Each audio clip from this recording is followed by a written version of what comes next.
Hey there, Dave here, along with Chris and Jordan. We are Dumb Money. Welcome to Dumb Money Live, a little impromptu episode today because there's just so much going on, and we had to kind of put a conclusion on yesterday's big drama. Because if you watched any of our streaming yesterday, you know that Chris lost his iPad and for some reason didn't have his Find My iPad turned on. He was in his front yard in his hammock. Chris, what exactly? How did you lose your iPad? I feel like the biggest idiot in the world, Dave. I'm one of those people that will blame everybody, including they stole it from me. There was like a conspiracy to take down my iPad in your front yard, right? So that's the logical conclusion, is that someone stole it. Well, I mean, I spent 2.5 hours looking for it in my house. It's an iPad, not a pencil. I mean, how do you lose a substantial sized device? I only go in 3 rooms of my whole house anyway. I don't know. I went outside. I could have sworn I left it outside because I had mosquitoes attacking me. I had my mosquito racket. I was on the phone. I thought I left it on the grass. We have all these package thefts in our neighborhood. You know this, Dave. Like every day there's like a new person in the neighborhood posting a picture of a package theft. So I just assumed, well, they came, they took my iPad off the hammock.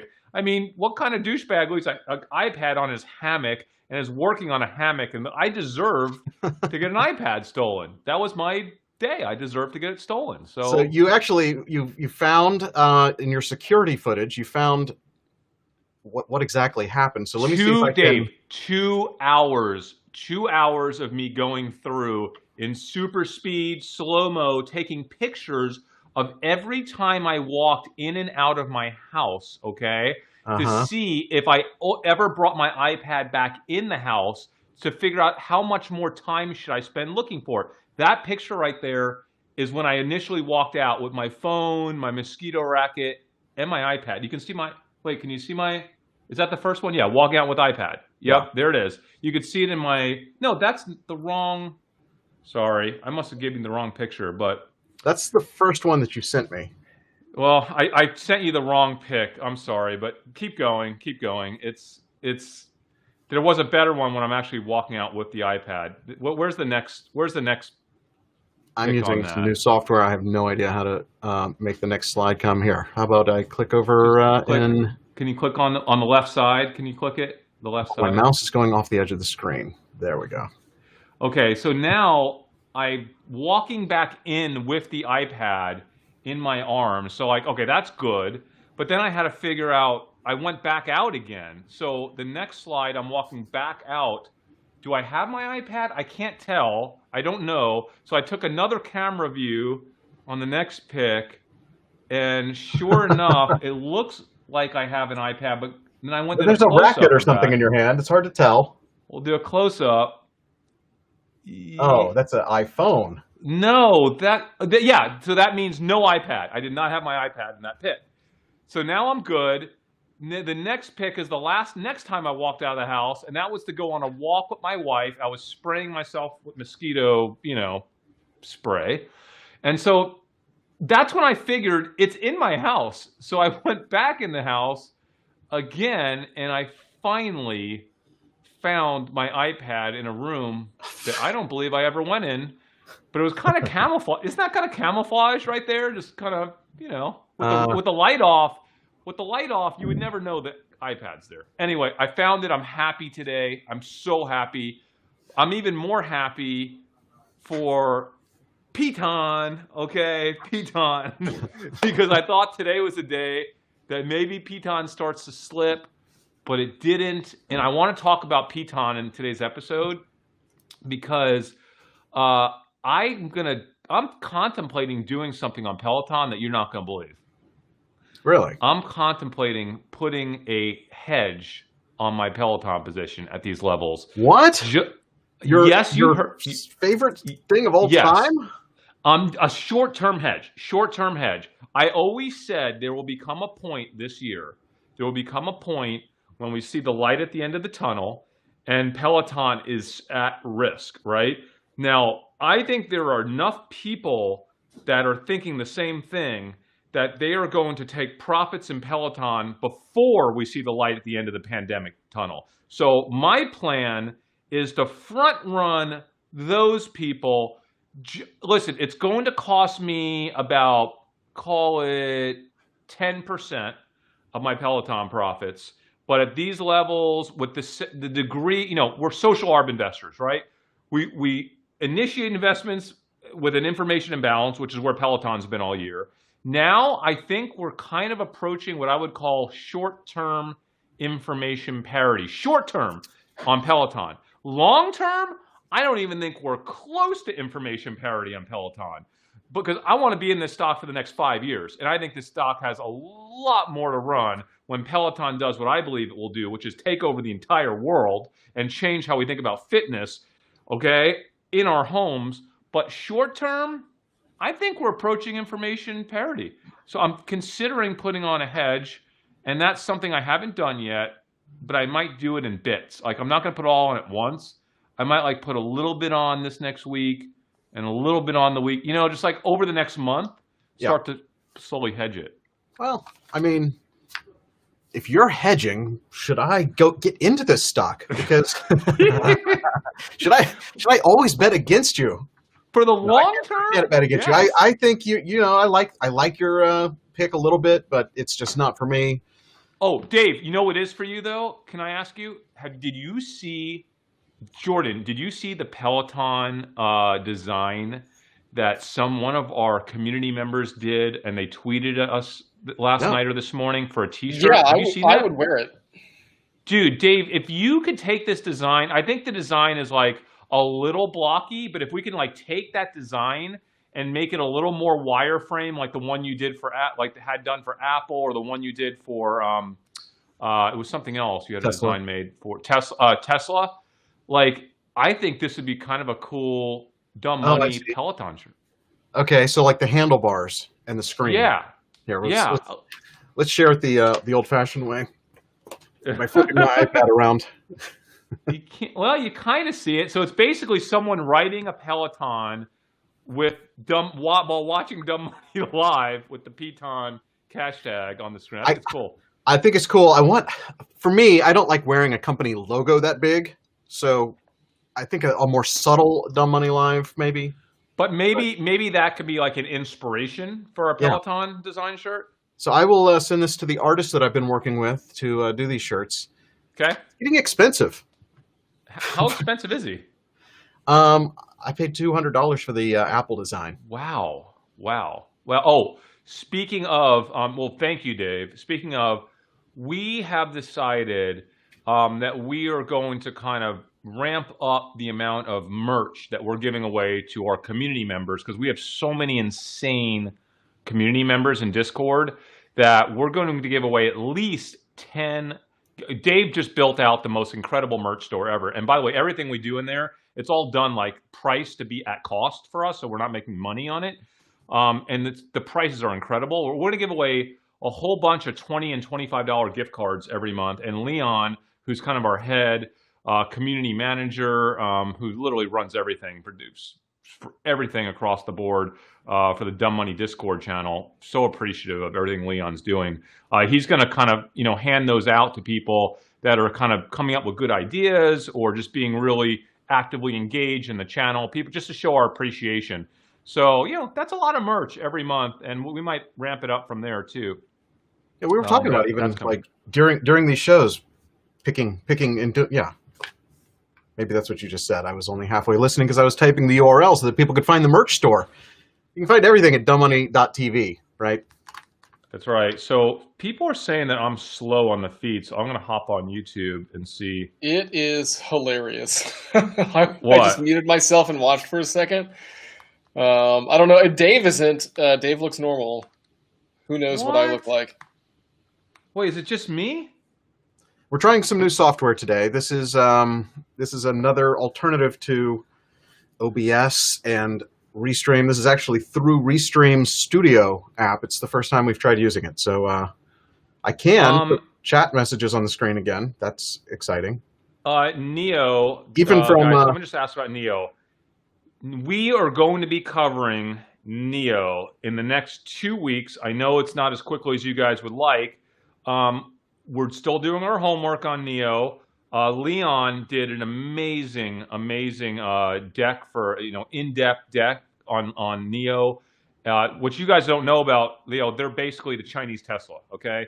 And Leon, I think Leon paid to have a bunch of Weibo messages converted to English in his deep dive due diligence deck, which is really cool, guys. That's really the best way to now they say I'm blurry, but can you guys hear me? If you can't see me, can you hear me?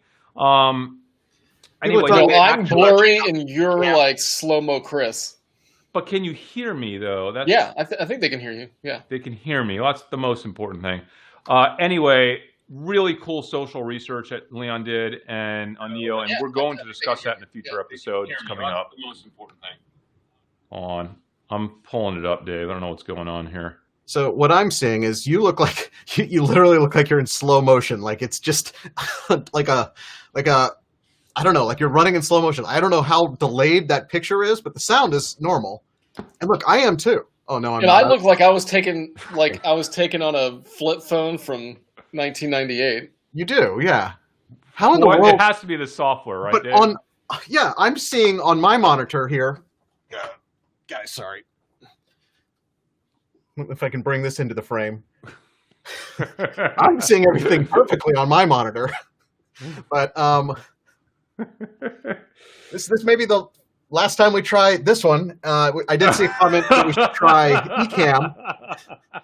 Ecamm, I actually really liked Ecamm, but it didn't let me put things exactly where I wanted it. It was kind of limiting in the layout, and so I didn't stick with that. I'm so glad it's not just me, and there's also something funky going on with Jordan, because I just knew it would just be me. But yeah, Jordan does look like he's on a razor. Why is it doing a completely different funky thing for me? I don't know. But on my screen, you are coming through perfect speed. And the way on my screen, you both look great. I look great, but then on YouTube, it looks ridiculous. the one that we've done in the past is called StreamYard, and I've really liked that.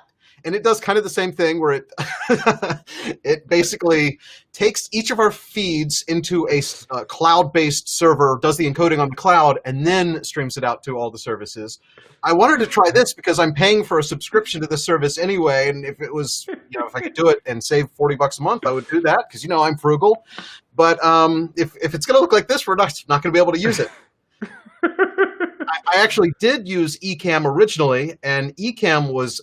I really liked it, but then trying to stream to multiple places, you then still have to use like StreamYard or like, what do you call it? Restream or something to get it out to more places. Anyway, we should probably make this a short episode because it's Let's make it a short episode, and we'll probably never use this again.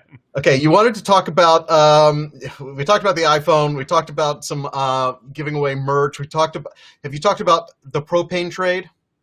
No. Oh, I think I might know what's wrong, Dave. It says Safari browser support is limited. We recommend switching to Google Chrome. Should I log off? I'm on Chrome and I'm fuzzy. But should I hop on Chrome? Should I get off and hop back on Chrome? Yeah, might as well try it. Okay, I'm going to. Should I just? I'm going to log off here. Okay. Just use that link in a Safari browser or in a Chrome browser, and you should be able to switch over seamlessly. All right. Oh, and we have a really good show tomorrow, which, by the way, tomorrow I'm going to switch back to OBS and doing things the old-fashioned way where we know the quality is good. I just wanted to try this because if this worked, this would have been really easy for me to be able to stream when I'm on vacation, right? I can do this from my laptop and not have to have a giant monitor and all that. So it looks like Chris is back in the waiting room. Here he is. Now we're out of order. If I toggle these, does it put us? Nope. I can't change the order. Whatever. Whatever. We have an official order, though. People are going to think that something's off if we're not. I'm moving now. I think I'm good, right? Yeah. You look normal now. All right. So it was just normal. He looks like his stream upgraded. Jordan, I was messing up your. You should be expecting me to not just to mess up my own stream, but to be messing up yours somehow. We are the worst YouTube streamers ever. We might even be worse Twitch streamers than that. No, I think I downgraded again. I don't know what the deal is. Why? Oh yeah, Yeah, you kind of freeze occasionally. I kind of like the Jordan Razor look. It's kind of cool effect. It's retro. Now he's muted. You're muted, dude. It calms down my laugh Can't be line. muted because I'm hearing I'm not it. muted. Can you hear me? Okay, listen. Propane news. So wait. I sent you guys the propane news. It's kind of interesting. Again, another community. What would we do without our community? I'm getting so spoiled now. I used to do all this stuff myself, and now we have this amazing community that's just sending us all this great stuff, which I super, super appreciate. Where is the propane story? I sent it to you guys. Oh, here it is. Okay. So the propane story is fascinating. What they're saying is a report that came out, but it's really just based on weather. And I think it's mainly fueled by the fact that now there is a prediction that we are going to have a slightly cooler winter. But you can't really trust that stuff. But they're saying that propane demand... Time out. Didn't I say that like on the day that you were first talking about this propane trade when I was against the propane trade? And I believe I even pulled up the Farmer's Almanac. Dave, the Farmer's... Is the Farmer's Almanac, is that like a horoscope? Yes, I is. think so. No, it's based on Yes, it is. scientific data and years of trends. Dave, it's a horoscope for farming and weather. Yes. So basically, this report by Colonish Energy says that there's going to be a decrease in demand for propane for like oil, like, I don't know, the energy industry, that they're using it for various things, right? Chemicals and stuff like that, which who cares? That does not impact the businesses that we're trading anyway, that SPH, Suburban Propane Partners, and UGI. But there's an increase of likely propane usage for heating homes. I didn't know this, guys, until reading this article. 6 million homes in America are heated by propane. That's a lot. It's kind of a lot of homes heated by propane. Like 6 million. That's probably like 4 to 5% of homes. That's a lot. Yeah, that's a lot heated by propane. And as we know, that's kind of one of the biggest lines of business for Suburban Propane Partners. And that's why we were saying weather is so critically important, okay? The good news is there's plenty of propane to go around this winter, so there won't be a propane shortage. In fact, like I said, the chemical energy industry is using less propane than they normally would for various reasons, meaning there's more propane to use to heat homes, which is the business that SPH is in. And, to a smaller extent, UGI, who does propane tanks and other things. So I think it's a net positive for the propane trade, guys. I am still in the propane trade.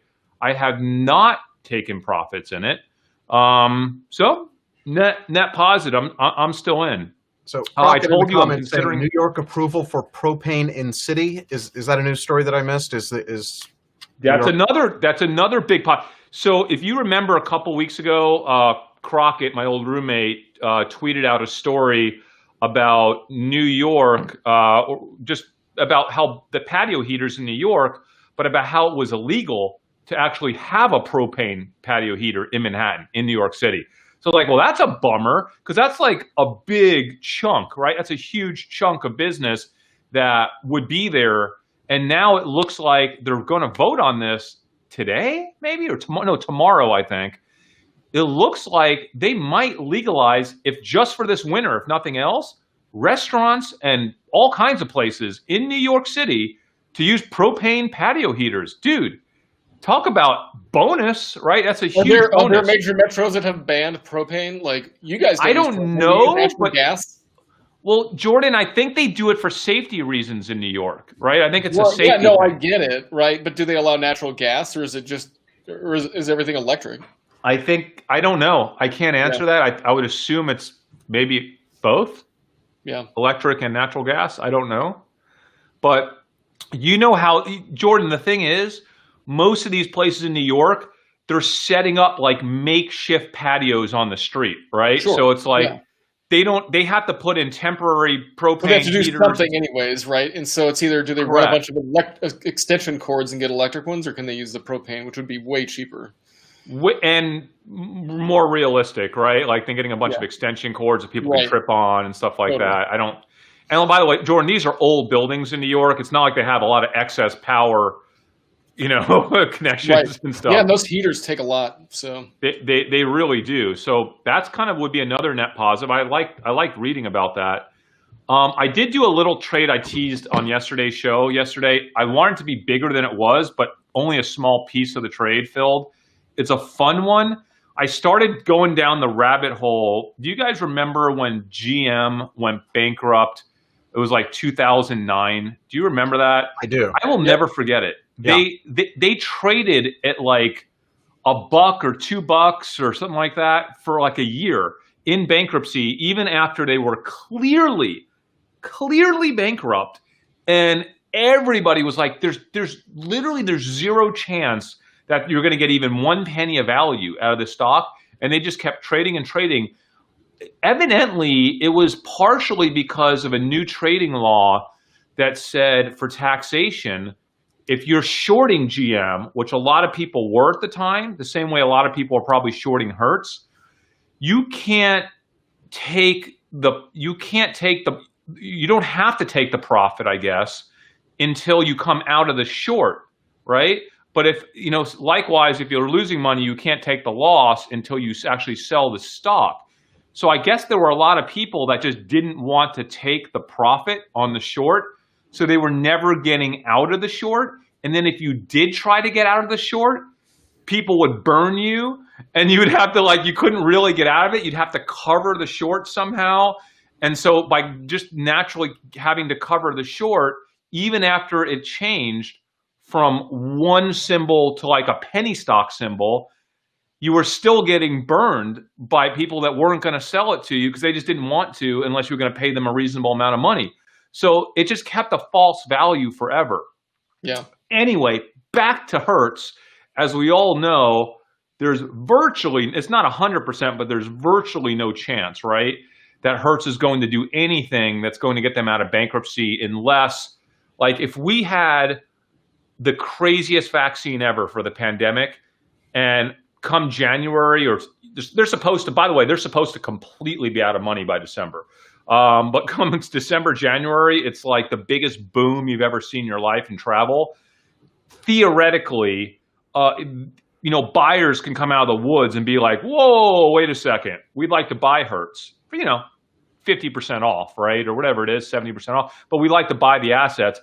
And maybe in an optimal scenario, and then used car prices continue to go up, there could maybe be a scenario where Hertz maybe has a little bit of value for the equity holders. But everything that I've seen and studied on Hertz, guys, I don't even think it's possible, right? So I bought puts on Hertz that expire in November. I'm just playing around a little bit. I bought the 50-cent puts. I bought them for 9 cents. I think I got some for 10 cents. And I actually don't think it's going to get down below 50 cents between now and then. I'm hoping that over the course of the next 30 days, we get some negative information on Hertz and we see a little bit of another kind of rush downward to the 70, 80 cent range. And I'll pop out of my goal is to double my money in those options. But it's a speculative fun trade. It's not a trade I would ever suggest anybody do unless they're literally, it's like rolling up to the casino, right? Because there's so many factors that you can't control. Yeah. When was the last time you ever suggested an actual trade to someone, though? Never. But this is one I would especially be like, don't even do your own research on this. Yeah. Don't even try to do your own research on this because there's really nothing there. It's not even low conviction. It's lower, way lower than low conviction. It's a fun trade that I kind of want to just see what happens. It's my equivalent of going to Shreveport and throwing some money on black, quite honestly.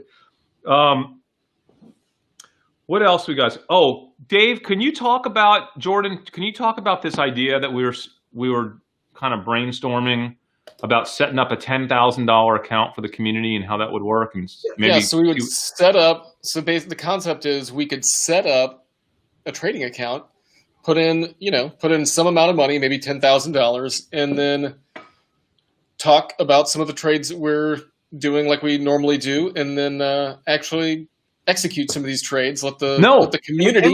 It came about because we don't really ever recommend trades, so we kind of wanted to have a way for the audience to participate. Yeah, that's what I'm saying. So we talk about the trade, and then we let the audience vote on what they want to do. Do they want to, how do they want to handle this one? And We see what happens. Okay, gotcha. But it doesn't always have to originate from us. I think a big part of this can be trades that are originating from the community, because a lot of our trades now actually are surfaced through the Dumb Money Discord community, and we can even if we don't agree with the trade, because like sometimes I'm just like, hey, I just don't really want to talk about that because I just don't see it. I don't see it like the community sees it. We don't have time to research, and we don't actually invest in, but the community is really involved in. I think there's got to be a mechanism for the community to nominate things, and then once there's like a finalist, it could be like a weekly trade or something where here's the 3 that the community is deciding, and then there's like a Twitter vote or something. Yes, totally right. And we put this money in, and so like, you know what? Forget about 10. Let's say I put 20 in, okay? Put 20,000. And let's say after we take the money out, 50% of it, 50% of the profits every year, however so often, go towards some charity that the community votes on and supports. And the other 50% of the profits goes to the community in some type of community event. Hopefully we get out of this pandemic. Maybe we do a big event in Vegas or something, and like all those proceeds. You know what I'm saying? Like we could make like 5, 10, 20, who knows, right? And it could grow over time, and the community can kind of say, hey, let's keep it in for another year. Let's do something really big. But I like the idea of taking the money off, 20 grand in an account, not for us, for the community and charity. Half of the proceeds go to some really awesome charities that the community picks, not us. And the other half goes towards a raging dumb money party once every year or two, whatever it happens to be. I mean, that would be fun. Yeah, I like it. If you guys like it, let us know what you think. And we'll trade options. I mean, you can. Trading options might be difficult though if we're having a weekly vote because the timing is so critical. Why? I want to trade options. I want to like lever up in these trades. We'll have to figure out some mechanism for people to be involved, and we want the community to control what is invested in and be as crazy as possible. People love it. Look at all that. Boom. All of these. Love it. Awesome. Profits go to free merch. And the better we do, maybe we end up throwing more money in this thing and more money in this thing. Who knows? Like it could be a lot of fun. Here's the one thing that's changed since the day we started doing this. We literally started Dumb Money Live, guys, in like March, right? April, Dave? Like when did we start this? Not that long ago. I mean, we did a couple just randomly on the old channel, and we just started doing it daily this week, right? Or last week. Yeah. It's brand new to us. Don't you think like I am kind of blown away by some of the ideas and the research, quite honestly, that this community is coming up with. And I just want to figure out a way to reward them for it and have it be fun. 50% equity, 50% options. That sounds cool, guys. I like that idea, like 50-50. That way we're not just totally being ridiculous. I just want to have a way for the community to make some real deal money and just do something fun with it. So that's it. Cool. Well, we will figure that out. I forgot to tell people to smash the like button. What is my job here? It's not very smashed right now. It's only 1/5. We got 1 out of 5 smashing. Are you kidding me? I can't even. Do me a favor and help make up for my failure as a host of this program, where I forgot to tell you guys at the beginning of the show when I say, "Hey there, Dave here. We are Dumb Money. Welcome to Dumb Money Live." And then I'm supposed to say before we start, before you did, you need to just, and then that's what's supposed to happen. But I failed. I have one job and I failed. But Dave, also, like, are we doing that every day now, though, or like? You have to smash the like button every single time you see us, because how else are we going to get our personal validation that people like us? You can't have an unsmashed video, Chris. All right, that's not, I know. I'm just not used to these daily things because it wakes up the YouTube algorithm and it lets people know that we're on. And when people know that we're on, they are more likely to click. I feel like it hasn't been smashed that much because I'm in the middle. I have no way to move you in this software, but I can do like. Pressured. You like my new background? I put the logo there and a little slant. I'm thinking about doing that as a T-shirt too. What's a T-shirt? The slanted outline, black on or dark gray on black. Yeah. Logo. guys, we have something really special. This is going to be a super short little episode today, but we have something really special coming up tomorrow. What do you tell them about? What? Give them a little tease as to what the ticker. We've already gone pretty long. Okay, if you I tried. Let me pull up a little visual if I can. Here we go. If you follow YouTube at all, you might have seen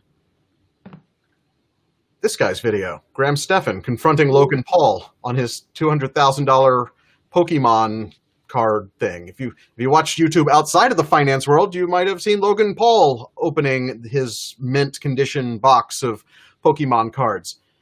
Tomorrow on Dumb Money, we spend $1 million on. No, I'm just kidding. We're not buying Pokemon cards. We have a different way to invest in the whole Pokemon and collector phenomenon. And we'll tell you about it tomorrow. Is that Dave, don't count us out. I might spend $1 million on Pokemon cards. Would you please? You never know. I feel like we might actually get a few thumbs up buttons if you were to do that. We might even get one of those. 0% chance I'm spending that much money on Pokemon cards. 0%. I might. So I got to watch the Graham video. But if Graham bought those, I might up that and buy them from Graham. So Graham. So here's how it works. So Logan Paul. You haven't watched any of this? No, I'm going to tonight. YouTube? No. Okay, so Logan Paul basically, as a part of he got really into Pokemon cards because it throws back to his childhood. My childhood, we didn't have Pokemon cards, as far as I recall, because I was an earlier generation, as I think all of us were. We had Garbage Pail Kids or something like that. Those were our collector's cards. I think my sister did that, but I was too young. So I thought they were gross too. Like, ugh. It was a whole take on the Cabbage Patch Kids, but it was like the Garbage Pail Kids. And I know what they are. I looked to see if they were worth anything, and there is a small collector community around them, but nothing like Pokemon. And the Logan Paul just basically got into collecting because his buddy Gary Vee said, "Hey, you need to do this. If you're not doing this, And so Gary Vee told Logan Paul to do it. Logan Paul got really into it, and then he went out and bought a $200,000 unopened box of original first series Pokemon cards. I think I'm probably getting it wrong because I'm not an actual collector, but he basically bought this box that was unopened, and then he live streamed opening the cards. Now, to help justify the cost of buying these $200,000 worth of things, inside there could be a single card that's worth, if it's like the mint Pikachu foil card or something, that in itself could be worth $100,000 or something, right? So that's why you're buying these unopened boxes, for the chance of winning something. So to help make up for it, and he did some of this for charity and some of it just, I think, to pay for his cost of doing it.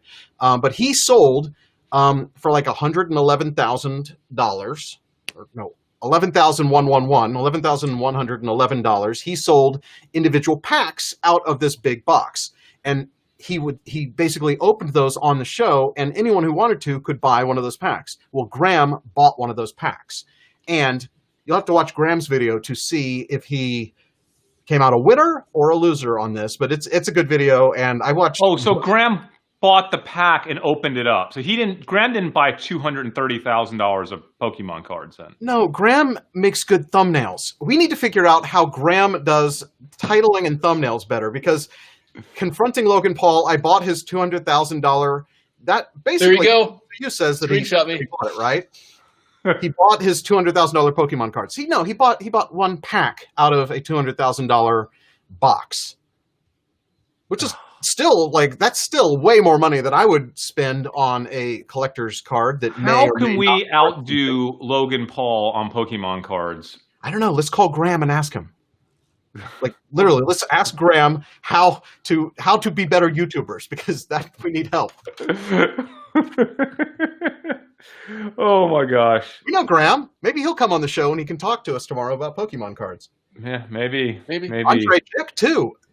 I'm not going to give anything away, but Andre is also in Graham's video. I think you really should watch the video. Like, really, Graham needs my help telling people, sending our 700 people that are watching us right now over to watch Graham's Graham doesn't need more people. Graham needs to send some of his people over here. And the video he did right before that, his leaving California video, like 1.4 million views already. That one, Oh. that one hit trending on Google. That was a good video. I liked it. I thought it was well produced. I like that video. And of course, by the way, all these people are doing their leaving California videos. Yeah. Let me tell you another thing we were ahead of the game on. Graham, all right, it's 2020. We did that 19 years ago, dude. 19 years ago. That's how ahead of the curve we were when we left LA, right, Dave? California long before leaving California was cool. Can we do taxes? Most of his rationale for leaving was around taxes, and boy, did we get that one right. Dave, I think we should do a video about why we left 19 years ago and how much money we have saved and made, right? Leaving 19 months ago. Because imagine if we would have stayed in California and all of our income taxes the last 19 years. We're talking if we basically went back and looked at our income tax, the amount of tax we paid, assume that like our deductions and everything would be similar. Take our federal income tax and then just take another, what is it, like 20% of that or something? Dave, it's more than that. It's how much money we would have lost in gains and like missed gains. Every year we do that money. So if the year we left, I mean, I left when I was basically making zero money. I was a intern at HBO, and I think my annual income was $5,000 that year. But I have a funny story that I'm going to tell in a Hey There Dave Here episode that's coming up, all about that. Oh, what a promoter! I mean, what do you? But if so, that year I probably didn't pay any taxes. But then the next year, maybe a little bit. And then but over that 20 years, like if we took that amount each year and then put that amount in just at our normal return for the year, whatever we did that year, I mean, it'd be so much math. I'm out. Dude, the title is there. I was just about to say this. We saved $10 million moving out of California. Dave, next week we're doing that episode. Okay. We saved, seriously, I want to be truthful, and I'm almost positive it's at least 10 million when you look at lost, the gains we would not have made off those taxes, right, in that time period. Yes. We just got to do the math, and whatever, maybe it's 6 million or 8 million, whatever it is. We're going to credit do that Ryan video. Bordner for coming up with the title for us. Thank you. Wait, who came out with the title? Ryan Bordner. Okay, Ryan. So we can find it. Thank you. Wait, I got to find it too. I'm going to take a picture of the title so we get it exactly right. Oh, there it is. Are you going to take a picture with your phone? Oh my gosh. This is a picture of this live stream, which is definitely not going to be available on the internet for the rest of it. Yeah, but I'm not going to go you got a screenshot, Chris? I don't, dude. It's if I did a screenshot, Jordan, I would have to send this screenshot to my phone because I want it on my phone, so not on my laptop. Screenshot in a folder, dude. I want it on my phone. I want to do the same thumbnail though, where it's like us looking distressed with like a sunset background like that. Yes. We have to do and maybe it. Maybe have a little shocked Graham Stephan popping up in the corner going, ah! Oh my gosh, that's awesome. All right. That's coming up tomorrow. Not tomorrow. Tomorrow we're going to be talking about his other video, this Pokemon deal, and our investment that isn't buying cards, but it is profiting from the whole collecting thing that's becoming a thing. Yeah, it really has been becoming a thing for years, but it's really, I guess, taken off more than I don't know, become more mainstream. Yeah, I mean, dude, you kidding me? Like, it's crazy, dude. It's. By the way, the pandemic's helping all of it, so we'll see. We'll talk about this tomorrow. Okay, we have a lot to talk about tomorrow. Reg N just got FDA approval, evidently. It's up $4 after hours. No big deal. I sold out. I'm not even in it anymore. I don't. Reg N. That sounds like you're talking about some. Yeah. Ooh, Fastly plunges 25% on lowered revenue. Oh, thank goodness I wasn't in on that one. I know everyone's been so pumped on Fastly, but I didn't like. I couldn't quite. More than that, they were down like 30%, 31% right now. Wow, dude, yeah. That's a lot. That's a big haircut. Oh, I feel like just you always feel like you're missing out when you're not in one of these. I don't have time to research every one of these hype stocks, but now I feel like I'm missing out less.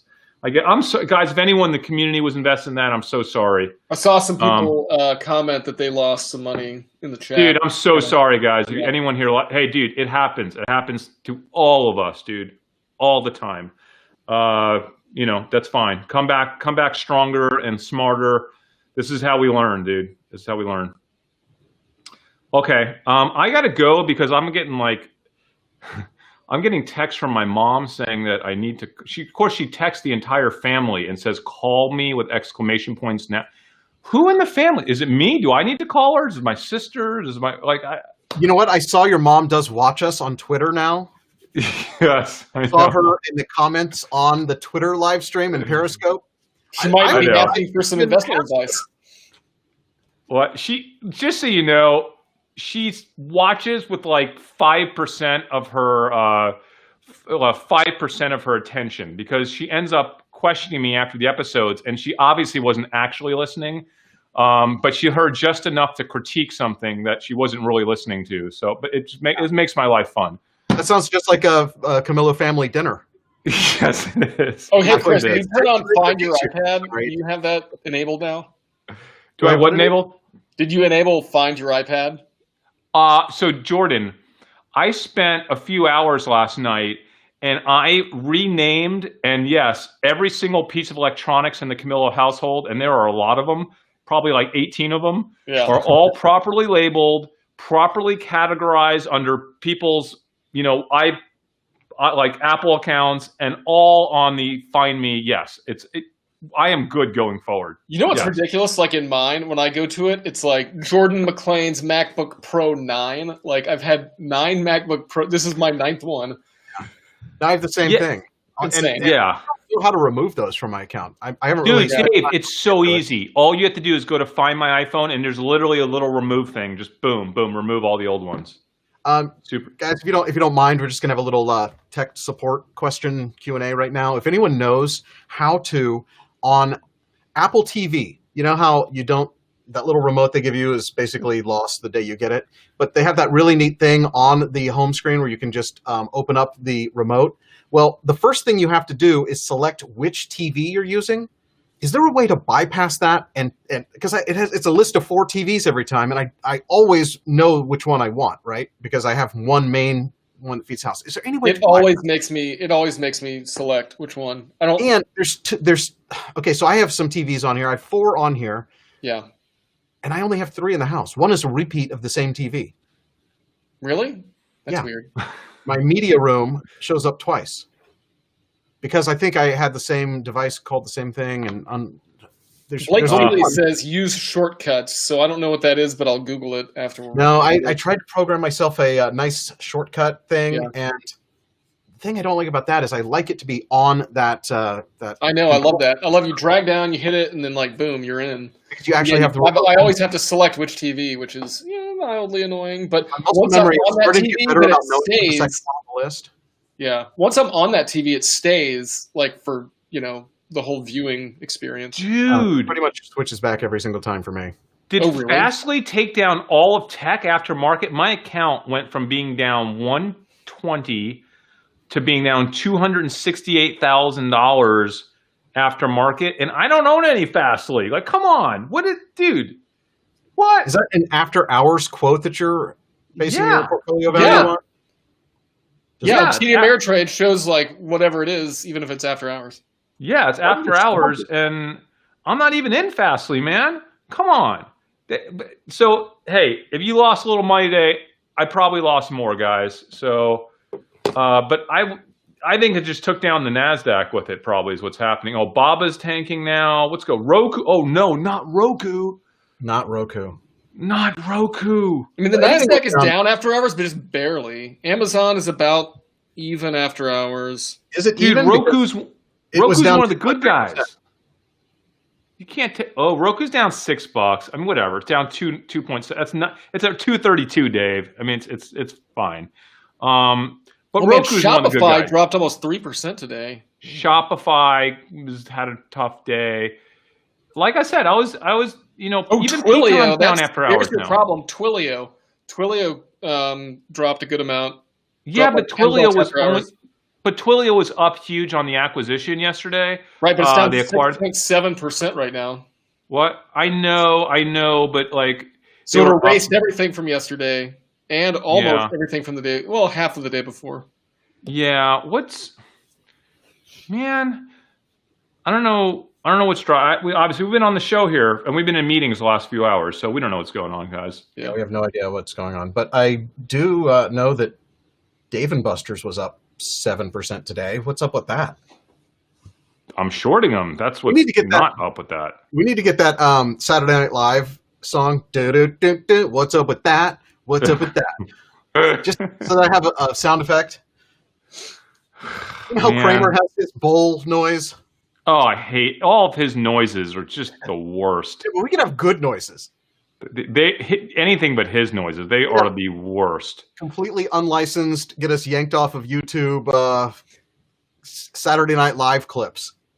Yeah, I know that there's nothing going on with Twilio that's meaningful. This could just be a little knee-jerk reaction to Fastly and some other stuff. I'm not concerned. I'm not concerned at all.